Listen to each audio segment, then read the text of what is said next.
Député La France Insoumise du Nord. Bonjour Adrien Quatennens. Bonjour. Merci d'être avec nous. Anne Hidalgo annonce ce matin la création de places d'hébergement pour les sans-abri à l'hôtel de ville, dans les mairies d'arrondissement. Elle encourage les entreprises à imiter cette démarche. Vous dites quoi? Coup de com', bonne initiative qu'il faudrait reproduire un peu partout en France? Mais je dis rustine peut être utile, mais sur un pneu crevé qu'il convient de changer. C'est-à-dire qu'il s'agit d'éradiquer la pauvreté dans notre pays. Et si on s'intéresse particulièrement à la question du logement, récemment il y a eu la loi Elan à l'Assemblée nationale, force est de constater que la politique du gouvernement risque d'aggraver encore la situation, parce que si Emmanuel Macron pense que c'est simplement en faisant de l'incantation et des injonctions à la baisse des loyers que les organismes, notamment HLM, qui par ailleurs subissent aussi la baisse des APL, comme les allocataires, parce que derrière, moins d'APL, ça veut dire moins de capacité aussi à rénover du bâti qui est existant, on va construire de nouveaux logements. Bref, il y a une politique globale. Alors effectivement, qu'en attendant, il y a besoin de gérer l'urgence en bout de course. C'est ça, parce qu'effectivement, en France, c'est 8 millions de pauvres, c'est à peu près 4 millions même de mal logés. Même 9 millions. Et on n'a pas de chiffre très précis sur les SDF, mais au moins 150 000 dit l'INSEE.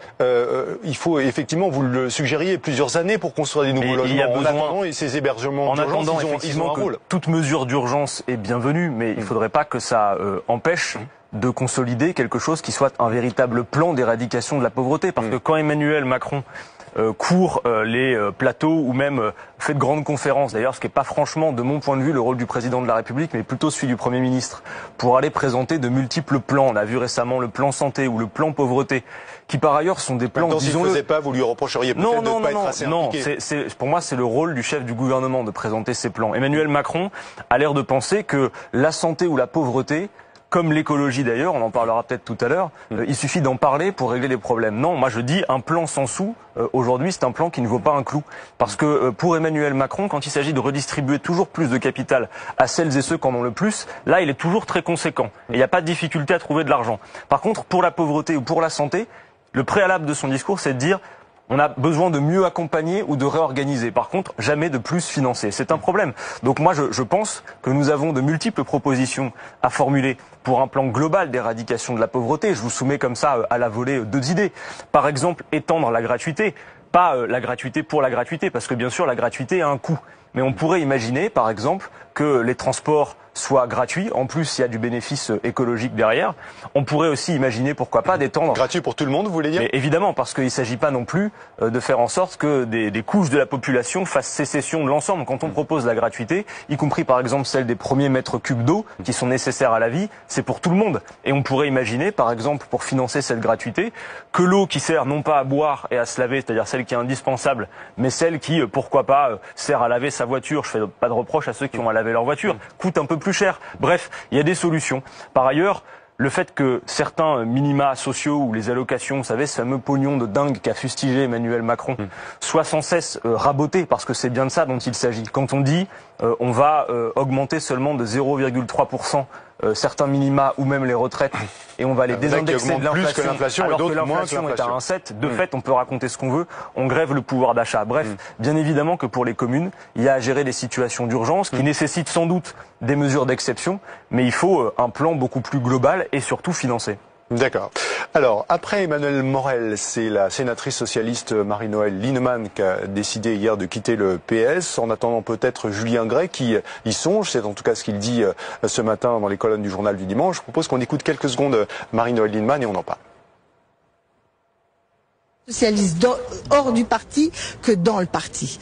Et donc à ces socialistes-là, à toutes celles et ceux qui se sentent partie prenante de ces combats, je leur dis rejoignez ce nouveau Front populaire. Alors un nouveau front populaire, manifestement construit plus ou moins autour de Jean-Luc Mélenchon et de la France insoumise. Est-ce que ce rôle un peu central, ce rôle de pivot dans la recomposition de la gauche aujourd'hui, vous l'assumez, vous le revendiquez, vous y êtes prêt ? Mais avons-nous le choix? Évidemment que nous y sommes prêts et que nous devons assumer cette responsabilité. Vous savez, on analyse la situation politique froidement. On a la Macronie qui est dans une impasse de fond, et de forme, l'exercice du pouvoir. On y reviendra. On a la menace partout en Europe de l'extrême droite, qui est la mauvaise solution à une colère légitime. Et à côté de ça, nous devons être l'alternative. La séquence de 2017 nous permet de tirer quelques enseignements. D'abord, il ne vous aura pas échappé que sur ce camp, disons, largement progressiste, que vous qualifieriez de gauche, eh bien, nous sommes aujourd'hui en situation d'être devant. Et par ailleurs, devant la social-démocratie dans un rapport de 1 à 3 à l'issue des urnes de 2017. Donc, évidemment que cette position nous responsabilise. Nous ne sommes pas là pour nous faire plaisir, pour agiter nos drapeaux et faire du témoignage. Nous n'avons jamais prétendu à autre chose que d'exercer les responsabilités, que d'accéder au pouvoir, non pas par orgueil ou par arrogance, mais parce que nous pensons que les urgences que nous avions déterminées lors du scrutin présidentiel et les solutions que nous continuons à porter chaque jour par de multiples propositions, notamment à l'Assemblée nationale, sont toujours d'une urgence criante. Donc le Parti socialiste est mort aujourd'hui, vous diriez ça? Mais ce que l'on voit là doit être mesuré comme un événement, parce qu'il ne s'agit pas, contrairement à ce qu'on a pu voir il y a quelque temps, de sorties individuelles avec des gens qui, dès lors qu'ils sortent du Parti socialiste, sont occupés à acheter des pierres à la France insoumise. D'abord, je dois dire que ça fait du bien. C'est rafraîchissant de voir des responsables socialistes sortir, faire une scission du parti sur du fond, sur du contenu. Ça fait longtemps qu'au PS, on n'a pas entendu parler d'idées nouvelles, voyez-vous. Donc quand on a une convergence, parce que c'est bien de ça dont il s'agit, convergence d'idées, effectivement, on ne va pas demander le certificat de baptême à celui ou celle qui veut venir nous renforcer. Vous savez, en 2017, on est quand même passé près de ce résultat. Les 4 premiers candidats étaient dans un mouchoir de poche. La prochaine fois, il n'est pas question de laisser le pays perdre du temps comme il le fait actuellement avec Emmanuel Macron. Donc, pour être clair pour vous, là, on assiste à la mort du Parti socialiste, oui ou non? Mais ça le regarde, mais je pense que son agonie, à lui, pour le coup, est consommée depuis un certain temps. Et on imagine mal, d'ailleurs, que le Parti socialiste puisse raisonnablement se remuscler, avec aujourd'hui en coulisses, quelque part, à sa tête, sans le dire, celui qui a été son principal fossoyeur, à savoir François Hollande. Ça a le mérite d'être clair. Donc là, ce qui se passe, c'est une scission. Il va y avoir de multiples élus. Ils vont créer un parti, ça va leur appartenir. Moi aussi, je suis membre d'un parti politique par ailleurs. Mais la France insoumise ne prétend pas à être un parti politique. Elle prétend être un grand mouvement populaire, avec des niveaux d'implication différents, des gens qui viennent de parcours politiques différents, mais qui se retrouvent sur le fond, sur un programme. C'est pour ça qu'on parle de convergence, voyez-vous, et non pas de rassemblement. Il ne s'agit pas de se retrouver autour de la table et de dire alors qui on met où pour faire une jolie liste, etc. C'est de voir est-ce que nous avons à partager sur le fond. Justement, Adrien Quatennens, le rassemblement, c'est sur quelle base? Est-ce que ça veut dire que tous ceux qui aspirent à rassembler un grand mouvement de gauche autour de la France insoumise doivent accepter la 6e République, doivent accepter la sortie de l'OTAN, doivent accepter le plan B sur l'Europe, doivent accepter un plan de relance de plus de 200 milliards d'euros comme le proposait Jean-Luc Mélenchon dans son programme présidentiel? En d'autres termes, est-ce que tout ce que vous proposez est à prendre ou à laisser, ou est-ce qu'on peut discuter d'un programme commun et sur quelle base? Alors d'abord, je vous demande de comprendre plusieurs choses. Il n'est pas question, d'ailleurs on ne parle pas de rassemblement de la gauche ou d'union de la gauche, pour une raison simple, c'est que si on parlait comme ça manquerait cruellement d'ambition, voyez-vous, parce que vu ce que pèse aujourd'hui la gauche et le nombre de Françaises, de Français qui se sentent enthousiastes à l'idée de se rallier à cet étiquetage, dont on comprend mal aujourd'hui encore ce qu'il veut dire quand on voit François Hollande s'en revendiquer, nous appelons à faire autre chose. On parle de fédérer le peuple. Certes, et quand vous êtes d'accord pour dire que si la gauche n'est pas unie, elle n'a aucune chance de gagner. Oui, mais en tout cas, ce qu'il y a de clair, c'est que si vous voulez, moi, ce qui m'intéresse, c'est de mettre en mouvement des dizaines de milliers de personnes qui, aujourd'hui, n'attendent pas des accords d'appareil ou que... Vous savez, ça intéresse les militants politiques. Moi, ce qui m'intéresse, y compris dans les mobilisations, dans nos actions, c'est de voir qui sont celles et ceux... des partis et des appareils pour former... Vous savez, aujourd'hui, nous sommes dans une situation à la France insoumise où vous avez des gens de catégories sociales, socio-professionnelles tout à fait différentes qui nous écoutent. On s'adresse à une base qu'était la classe ouvrière d'antan, mais aujourd'hui, quand on parle du peuple, il inclut cette classe ouvrière, mais ne s'y résume pas. Moi, voyez-vous, partout à Lille, quand je suis interpellé par des gens, vous avez des gens qui sont dans des positions sociales, disons de classe moyenne, c'est comme ça qu'on les appellerait, qui sont des managers, qui eux-mêmes, à leur niveau, dans leur entreprise, subissent les conséquences d'une compétition généralisée qui finit par les atteindre eux-mêmes. Et donc, ce que propose la France insoumise leur paraît, à l'épreuve des faits, raisonnable. Parce que le programme que vous venez de décrire à grands traits, figurez-vous qu'à l'épreuve des faits, il apparaît de plus en plus que comme chose de désirable et de raisonnable. Voilà ce que nous essayons de faire. Quand on demande à Marie-Noëlle Lienemann ce qui potentiellement peut lui poser problème dans une alliance ou dans un rapprochement, en tout cas avec Jean-Luc Mélenchon, elle évoque 2 choses. Et elle dit, je cite, 1, Chavez et Maduro, ce n'est pas du tout ma tasse de thé.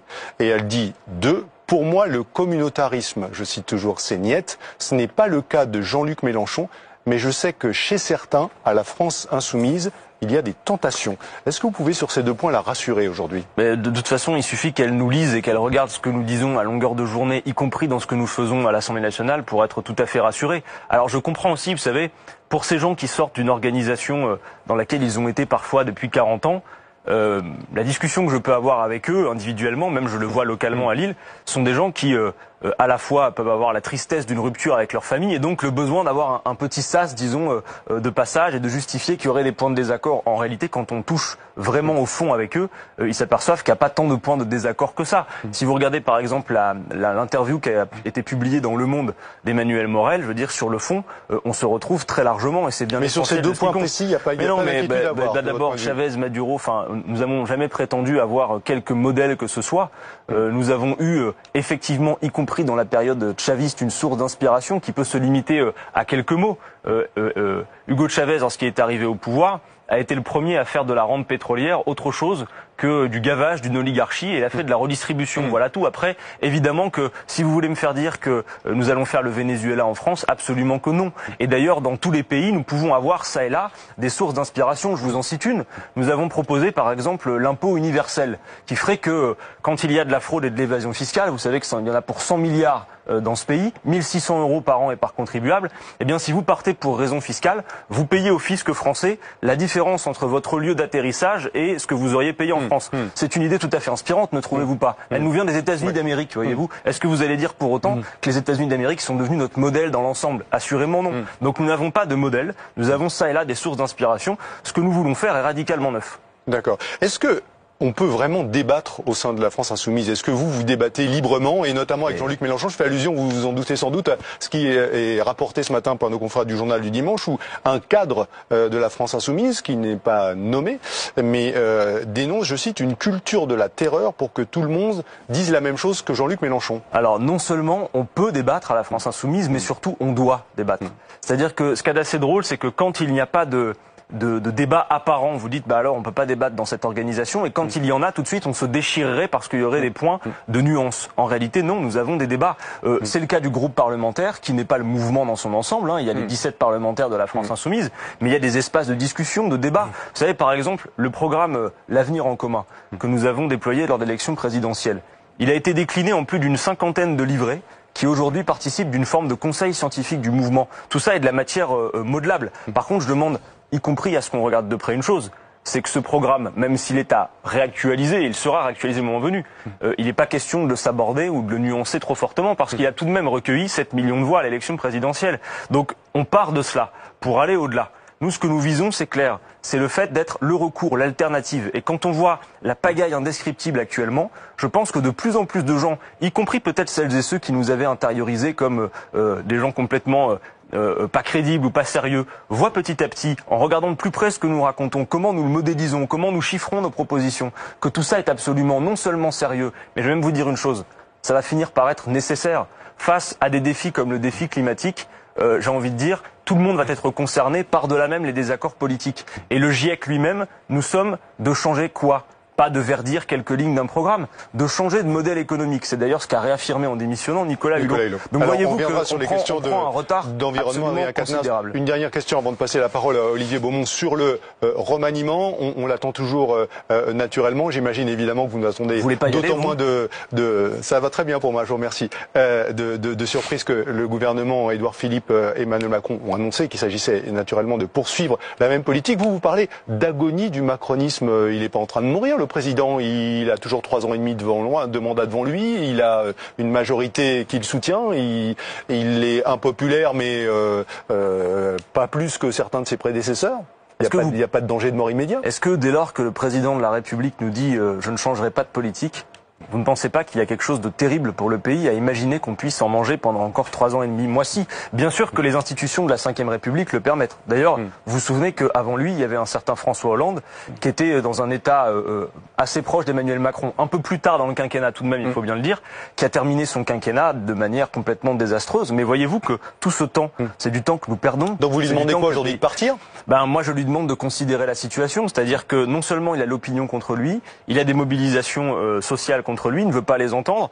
Il a aussi quand même, au niveau de son gouvernement, un vrai problème. C'est-à-dire que Emmanuel Macron, dès lors qu'il perd François Bayrou, Nicolas Hulot, Gérard Collomb, c'est-à-dire en gros des piliers extérieurs, se retrouve maintenant rabougris sur le petit socle de la Macronie, c'est-à-dire en gros ces ravis de la crèche que nous avons à l'Assemblée nationale qui, dès lors qu'on utilise le champ lexical du dynamisme et du travail, se sentent complètement enthousiasmés sans qu'il y ait quoi que ce soit de très concret derrière.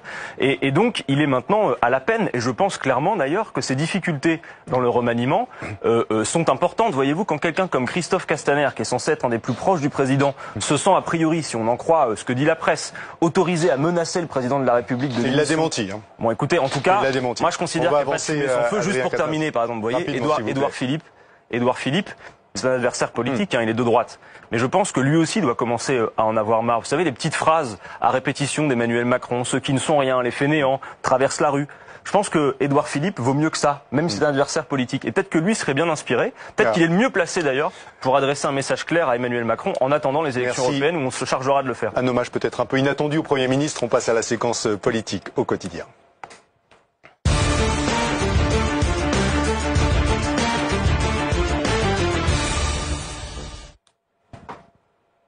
Et c'est à vous, Olivier. Merci Thierry. Bonjour Adrien Quatennens. Je vous propose qu'on revienne d'abord sur une petite passe d'armes qui a eu lieu en fin de semaine entre François Ruffin, votre collègue à l'Assemblée nationale de la France Insoumise, et le ministre de l'Éducation nationale Jean-Michel Blanquer. Ça portait à propos du statut des accompagnants d'élèves handicapés en milieu scolaire. Regardez. Chers collègues marcheurs, je vous le demande avec solennité. Vous n'avez pas honte? Honte de votre paresse? Honte de votre sectarisme? Depuis le début de votre mandat, quelle proposition de loi avez-vous porté? Rien, aucune. Et le ministère, quel projet de loi? Rien, aucun. Vous êtes 300 et aucun amendement. Vous n'avez même pas participé aux échanges. Vous vous êtes contenté en groupe, en troupeau, de voter contre, de lever la main en cadence comme des Playmobil. J'espère que le pays ne vous pardonnera pas. C'est un sujet qui dépasse les clivages. Ça fait 20 ans que gouvernement après gouvernement, il y a des avancées. Il faut savoir dire ce genre de choses.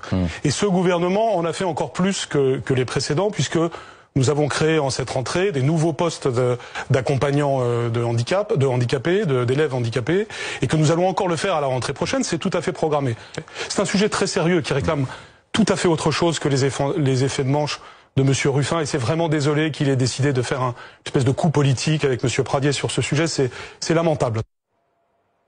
Qu'est-ce que vous répondez au ministre de l'Éducation nationale? Il parle d'effet de manche, de coups politiques. Il faut rappeler quand même aujourd'hui qu'il y a 80 000 personnes accompagnants pour les élèves handicapés en milieu scolaire pour 320 000 personnes. Et il y a quand même des choses qui ont été faites. Le ministre l'a rappelé. Il y a eu 11 000 créations de postes cette année. Et les contrats aidés précaires, en effet, qui prévalaient jusqu'à présent, sont en phase de régularisation ou en train de passer en contrat de droit public. Donc il n'y a pas rien qui est fait quand même. Bon, écoutez, les professionnels du secteur que vous citez seront les premiers touchés par vos mots et de voir si effectivement la politique du gouvernement est à la hauteur, premièrement. Ensuite, les contrats aidés qui ont été supprimés, ça a été un véritable fiasco, y compris dans ces secteurs. Donc moi, je vais vous dire une chose que votre petit reportage ne dit pas. C'est que quand nous parlons à l'Assemblée nationale, fort heureusement, nous ne nous adressons pas uniquement à nos collègues dans l'entre-soi de ces lieux. Nous nous adressons à tout le pays. Et ce que vous oubliez de dire, c'est que ce qui s'est passé, et ce à quoi réagissait François Ruffin, c'est que dans le cadre d'une journée de niche parlementaire qui était à l'initiative de nos collègues des Républicains, donc de droite. Il y avait un texte qui était déposé sur ce sujet. Le texte peut être jugé insuffisant pour les uns, pas à la hauteur pour les autres. Néanmoins, ne méritait-il pas d'être discuté? Or, l'ensemble des groupes parlementaires, y compris le nôtre, a fait le travail de fond qui consiste à amender ce texte. C'est-à-dire que contrairement à ce que dit M. Blanquer, nous ne sommes pas les abonnés des effets de manche et des effets de tribune. Nous travaillons sérieusement à faire sans cesse de multiples propositions. Et là, ce qu'il s'est passé, cher monsieur, c'est que le groupe majoritaire, lui, à 300, n'a déposé aucun amendement pour la raison qu'ils sont en nombre suffisant. Écoutez-moi jusqu'à la fin, c'est important que les téléspectateurs entendent ça. Ils ont voulu éjecter ce texte d'un revers de la main. C'est-à-dire, en gros, dire... C'est ce que ça signifie. Le sujet ne mérite pas d'être discuté à l'Assemblée nationale. Et donc mon collègue Ruffin, qui lui a son expertise sur le sujet, qui lui a des propositions à faire, alors que ce n'est même pas un texte qui est à l'initiative de notre groupe, mais un texte issu de la droite. Parce qu'il n'y a pas de proposition de loi et pas de projet de loi que rien n'est fait sur ce sujet-là quand même. Alors peut-être que des choses sont faites, mais moi je viens de commencer par vous dire que d'abord ce qui se faisait était clairement insuffisant et d'en appeler au témoignage de celles et ceux qui travaillent. Mais quand bien même, est-ce une Assemblée nationale ou est-ce simplement comme il le dit, une armée de Playmobil qui lève la main en cadence et avec un sectarisme profond. Voyez-vous, nous nous intéressons pas en tant qu'insoumis à qui parle, à qui propose, pour savoir si l'on s'investit dans les sujets, y compris que nos propres adversaires mettent sur la table. Or, la République en marche agit de la sorte. Si ce n'est pas son initiative, si ce n'est pas son calendrier, si c'est quelqu'un d'autre qui propose, alors il rejette tout en bloc, quitte parfois 15 jours plus tard à reprendre les thématiques d'autres partis pour dire c'est à nous que ça appartient. Voyez-vous, à un moment donné, ça dévitalise complètement l'Assemblée nationale. Ils sont les champions de la dépolitisation de ce lieu. Vous fermez les yeux, vous avez l'impression d'être au milieu d'un conseil d'administration. C'est pas à la hauteur d'un grand pays démocratique comme la France. Un autre sujet, peut-être avec des réponses un petit peu plus courtes, malheureusement, parce qu'on a plein de petites choses à voir aussi, sur la question de l'immigration. Vous avez dit, Jean-Luc Mélenchon aussi l'a dit, qu'il ne voulait pas faire de cette question un thème central de la prochaine élection européenne. En même temps, ce sujet, tout le monde en parle déjà aujourd'hui, vos adversaires politiques, ils en parlent, mais l'élection d'immigration, elle est là, on en parle aujourd'hui. Est-ce que c'est pas un risque politique à ne pas vouloir faire de cette question un enjeu central aussi? J'ai pas de difficulté avec le fait qu'on en parle. Je dis une chose, l'espace que ça occupe dans le débat public est déconnecté de ce que ça pèse réellement dans la situation. C'est-à-dire que, vous voyez, ça enjeu européen. Non, mais certes, mais ça fait un peu l'effet de la bulle spéculative à côté de l'économie réelle, cette affaire. Voyez-vous, parce que de quoi on parle? On parle aujourd'hui d'1 à 2 millions de personnes aux portes d'un continent de 550 millions, l'Union européenne. Et pendant que les nationalistes de tous bords, et y compris messieurs Salvini, Orban ou Marine Le Pen, parle des migrants, vous avez donné de gens dans des campagnes parfois reculées, qui n'en verront jamais un de leur vie, qui n'en ont jamais vu, qui sont, et comment vous l'expliquez, pris d'une peur véritable, sans se poser la question de savoir pourquoi leur niveau de vie n'augmente pas. Donc c'est-à-dire que pendant que les uns crient au loup avec les migrants, les autres vous font les poches bien tranquillement. Est-ce que c'est pas une manière aussi de masquer certains désaccords quand même sur cette question-là qui existe au sein de la LFI? Moi, si vous voulez, on peut faire une émission là-dessus. Il y a ce manifeste pour l'accueil des migrants où tout le monde a signé, mais Clémentine Autain a signé, vous n'avez pas voulu signer, Jacques Mélenchon n'a pas voulu signer. Je vais vous répondre là-dessus, mais on pourrait faire 3 heures sur l'immigration. Moi, je suis très à l'aise sur le sujet. D'abord, vous dire une chose. Moi, je n'accepte pas de recevoir de leçons de tous ces gens prétendument de gauche, plus à gauche que nous, etc., qui diraient qu'on n'est pas clair sur le sujet. D'abord, pendant la loi Asile-Immigration qu'a posée le maire de Lyon, Gérard Collomb, nous étions présents pour battre le fer contre eux et dire que nous n'étions pas d'accord avec le fait qu'on enferme des gamins 90 jours en centre de rétention. Voyez-vous, c'est la France insoumise qui n'a pas attendu qu'on signe quelques tribunes que ce soit. Et d'ailleurs, celles et ceux qui l'ont signé n'étaient pas au renfort à ce moment-là. Qui a proposé la création d'un statut du réfugié climatique et du réfugié économique. Parce que nous refusons de trier parmi les misères. Pourquoi n'avons-nous pas signé ce texte? Nous en avons signé d'autres. C'est la confusion généralisée. Par exemple, le texte proposant d'SOS Méditerranée, le pavillon français pour l'Aquarius, qui, rappelons-le, n'est pas un bateau de croisière, mais qui fait du sauvetage en mer, nous l'avons signé. En revanche, oui, c'est vrai, nous avons un point de désaccord politique avec le texte que vous citez, c'est-à-dire celui de Mediapart, Regard et Politis, qui parle de l'accueil uniquement, et bien sûr que nous sommes pour l'accueil. D'ailleurs, pour l'accueil organisé, pas de manière anarchique comme c'est le cas aujourd'hui, organisé au niveau européen. Mais qui, dans ce texte, c'est notre avis, c'est la lecture que nous en faisons, fait des mouvements de population contraints une fatalité. Moi, je n'oublie pas, et je refuse d'oublier, que les gens ne partent pas de leur pays de gaieté de cœur. D'une part, et deuxième part, que nos pays ont des responsabilités dans les causes du départ. Le changement climatique, les guerres, les accords commerciaux inégaux. Ce sont des choses sur lesquelles on peut travailler en amont. Il faut faire les deux choses, l'accueil coordonné, mais le traitement des causes. Une question sur la mairie de Lille. Vous aviez dit très récemment que ça pourrait être une option, l'option de votre candidature dans cette ville. Est-ce que vous en dire un petit peu plus quand même? Ça dépendra de quoi? Mais j'ai des certitudes à vous donner à cette heure. C'est simple, la France Insoumise aura une liste aux élections municipales à Lille. Deuxième, la France Insoumise peut gagner à Lille. Jean-Luc Mélenchon était premier au présidentiel. Deux 17e du groupe parlementaire sont des Lillois. Maintenant, la question qui passionne tout le monde, de savoir ce que ma personne fera là-dedans. Ça dépendra aussi si Martine Aubry sera candidate? Non. Non, clairement, c'est-à-dire on va pas se déterminer en fonction des volontés des uns et des autres. Qu'est-ce qui va vous décider alors? On va regarder d'abord quel est le rapport de force aux élections européennes. Parce que je voudrais vous dire une chose, il y a toute tentation aux élections locales de tout dépolitiser et de tout déconnecter des enjeux nationaux. Moi je dis la première étape des municipales, ça va être les élections européennes, où on va scruter à la loupe, ville par ville, quel est le rapport de force politique. Et ça compte. Et ensuite, on va se poser la question de savoir, compte tenu de ce qui se fait partout dans le pays, y compris dans des grandes villes dans lesquelles il y a des enjeux et des grandes villes que nous pouvons prendre, est-ce qu'effectivement on choisit tel ou tel? Mais franchement, à cette heure, c'est secondaire. Par contre, vous dire que oui, nous travaillons déjà sur le fond, sur la méthode, sur le fait de repérer partout dans les villes des acteurs de l'insoumission au sens large. Il n'y a pas besoin de se revendiquer de la France insoumise pour incarner l'insoumission. Merci. Donc on travaille. Merci beaucoup Olivier. On se retrouve dans un instant, vous restez avec nous. Ce seront les questions d'écho d'Edwige Chevrillon pour la suite de BFM Politique avec Adrien Quatennens. À tout de suite. Les questions d'écho, c'est la suite de BFM Politique. Adrien Quatennens, le député France Insoumise du Nord, est notre invité jusqu'à 13h. Et c'est à vous, Edwige Chevrillon. Merci Thierry, bonjour Adrien Quatennens. Bonjour. Alors plus que la politique, le remaniement, en fait, ce qui intéresse les Français, on voit dans les sondages, c'est le pouvoir d'achat, puis c'est d'avoir un job. Je pense que vous êtes d'accord avec ça. Sur le pouvoir d'achat, la grande mesure d'Emmanuel Macron a été donc cette suppression de la taxe d'habitation, et donc dès aujourd'hui, 80% des Français vont bénéficier de cette taxe d'habitation. Alors, deux questions par rapport à ça. La première, est-ce que effectivement ça donne plus de pouvoir d'achat aux Français? Je ne sais pas si vous avez vu les tweets de Gérald Darmanin qui monte la feuille d'imposition qu'on reçoit, et pour dire en haut à gauche, c'est là où vous verrez ce que vous gagnez en termes de pouvoir d'achat. Est-ce que c'est vrai que c'est une mesure? Après, il y a un débat pour savoir si c'était la mesure ou pas.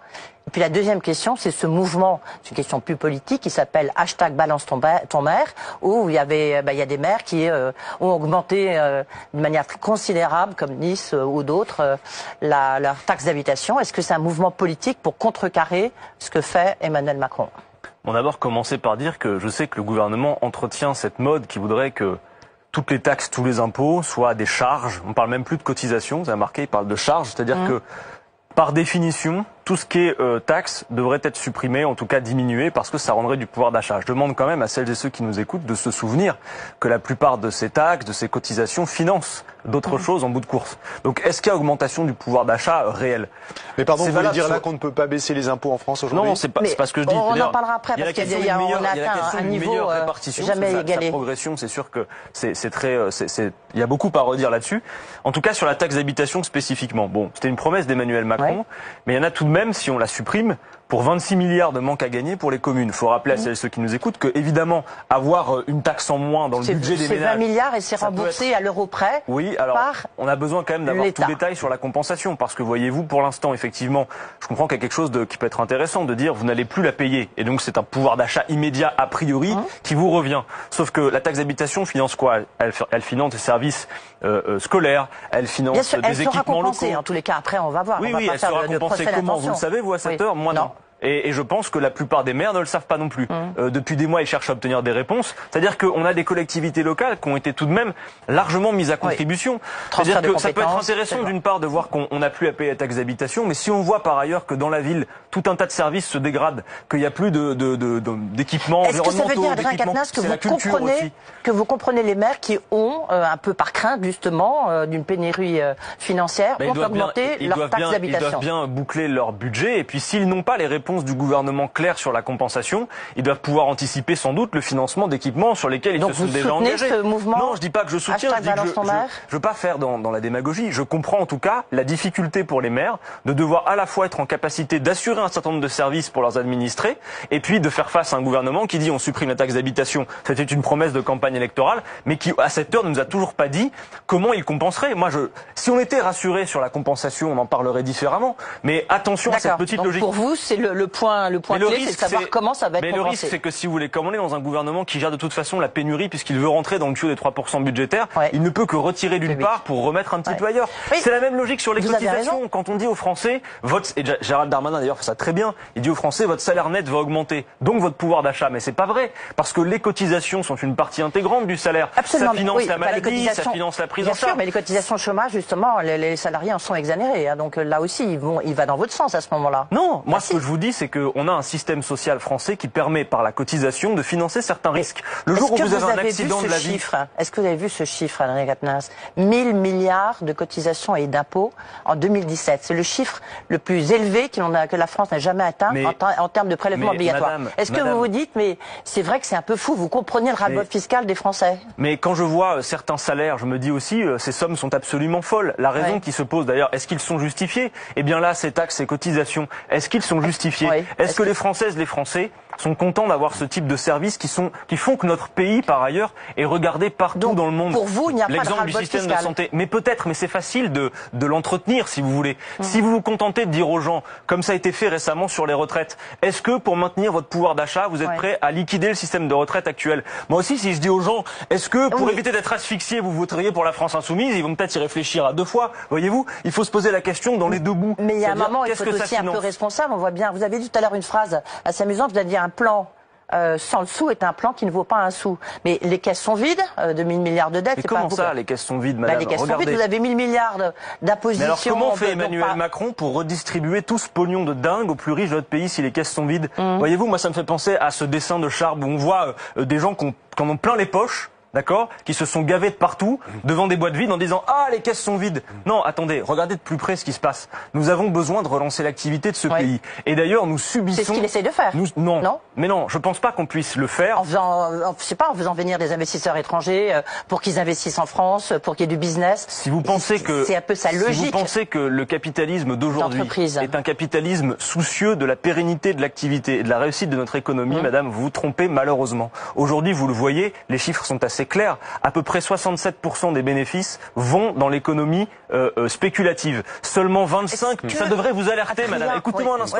25 petits pourcents dans l'investissement productif et seulement 5% dans l'augmentation des salaires. La financiarisation de notre économie, c'est ça que vous la financiarisation de notre économie est le cancer de l'activité. Et celles et ceux qui sont attachés à la relance de l'activité dans notre pays, au fait que l'on produise, que l'on fasse appel aux compétences techniques, ferait mieux de regarder ce que nous proposons plutôt que les règles d'Emmanuel Macron. Justement, demain, c'est la présentation du projet de loi de finances 2019, un budget qui se veut là aussi le budget du pouvoir d'achat. Je crois que demain, vous allez vous présenter, la France Insoumise, votre contre-budget 2019. Est-ce qu'on peut savoir ce qu'il y a dedans, les grandes lignes peut-être, pour contrecarrer ce budget du pouvoir d'achat du gouvernement? Et j'ajoute une question à la question. On a bien compris ce à quoi pour vous servent les impôts. On a bien compris, et c'est dans votre programme depuis longtemps, les impôts qui doivent être augmenter. Non. Mais est-ce qu'il y a des impôts qui doivent et peuvent baisser aujourd'hui en France? Si vous avez intériorisé sur le plan fiscal le fait que la France insoumise égale augmentation des impôts, vous vous trompez. C'est pas ce que j'ai dit. La démonstration c'est pas ce que j'ai dit. D'abord, par exemple, nous sommes soucieux de la relance de l'activité. Vous avez beaucoup parlé de ceux que vous souhaitez augmenter, moins de ceux que vous souhaitez diminuer. Eh bien, je m'en vais vous le dire. Par exemple, la France insoumise, soucieuse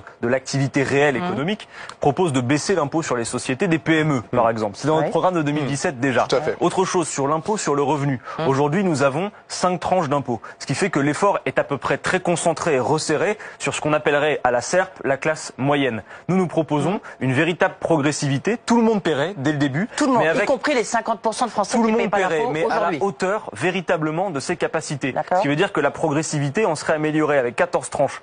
Nous avions mis sur pied un simulateur fiscal, vous voyez, nous sommes conséquents, et vous arriviez à ce résultat que tous les Françaises et les Français qui gagnaient moins de 4 000 € par mois, ça fait beaucoup de monde, rassurez-vous, paieraient moins d'impôts avec notre système. Donc finalement, la France insoumise, pour une majorité dans ce pays, ce serait moins d'impôts. Adrien Quatennens, juste demain, des propositions un peu choc dans votre budget 2019. Je viens de vous parler des 14 tranches d'impôts, D'accord. on parlera de l'imposition universelle, et surtout une chose, entendez bien cela, notre programme, compte tenu de l'investissement qu'il propose, notamment dans la planification écologique, va relancer l'activité par l'emploi. C'est-à-dire que quand certains nous disent l'emploi va se raréfier, moi je vous le dis, un programme comme l'Avenir en commun de la France insoumise est un programme intensif en emploi. Je prends qu'un exemple, réorienter notre système agricole d'une agriculture aujourd'hui intensive en chimie vers une agriculture paysanne, c'est beaucoup d'emplois, d'activités, de compétences. Merci Edwige, merci. C'est le mot de la fin tout de suite dans BFM Politique.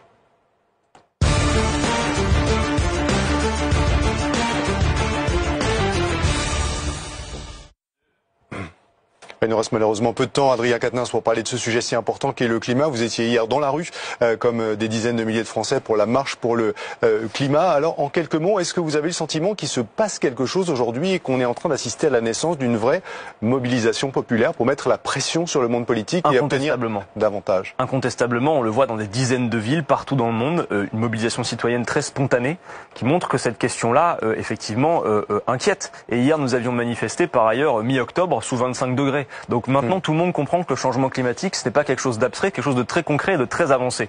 Mais moi, j'alerte sur le fait qu'il y a une urgence, en plus de la qualité de ce qu'il y a à faire, qu'il y a une urgence temporelle. Le rapport du GIEC nous le dit.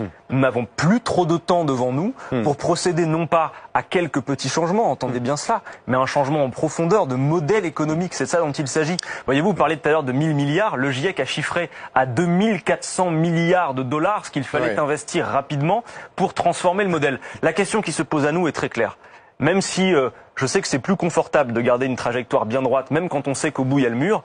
C'est peut-être plus inconfortable de changer, mais il va le falloir. Et nos propositions sont là pour ça. Alors justement, il y avait beaucoup de propositions déjà dans le programme de Jean-Luc Mélenchon pour la présidentielle. Sortir du nucléaire, d'énergie fossile totalement, 100% d'énergie renouvelable d'ici 2025, 100 milliards d'euros d'investissement dans les énergies renouvelables, dans l'écologie. Comment est-ce que ce leader politique qui parle aussi souvent d'écologie, qui a ses propositions choc, qui parle beaucoup de la mer en particulier, comment vous expliquez le fait qu'il ne soit jamais parvenu à se rapprocher véritablement de l'écologie politique en France, du mouvement des Verts, et qu'il soit dans des rapports très difficiles avec cette partie de l'échiquier politique? Encore une fois, là, vous ramenez le débat, et je le conçois, hein, quelque chose d'assez politicien. Nous voudrions mais c'est important. Oui, mais nous pensons que tout le monde doit être écologiste aujourd'hui, et que l'écologie, ce n'est pas l'apanage d'un parti politique. Aujourd'hui, c'est tout le monde qui est concerné. Voyez-vous, hier, il y avait une pancarte à Lille, moi, qui m'a bien plu, parmi toutes celles que j'ai vues, quelqu'un qui écrivait, mais même vos paradis fiscaux seront sous l'eau. C'est-à-dire que tout le monde est concerné par cette affaire. Elle fait l'intérêt général. Ce que vous appelez politiciens n'est pas forcément. Les Français sont en droit de se demander pourquoi tous ceux qui défendent la cause écologique aujourd'hui sont pas en mesure de travailler ensemble plutôt que se chamailler. C'est ça la question. Il y a entre nous quelques divergences. Nous voulons être des écologistes conséquents. Quand nous parlons de planification écologique, il s'agit de prévoir à long terme une trajectoire qu'organise toute la société et de la mettre en mouvement. Et par exemple, Nicolas Hulot, lorsqu'il sort du gouvernement, dit les traités budgétaires européens nous empêchent d'avoir les moyens de faire ce que nous souhaitons en matière d'écologie.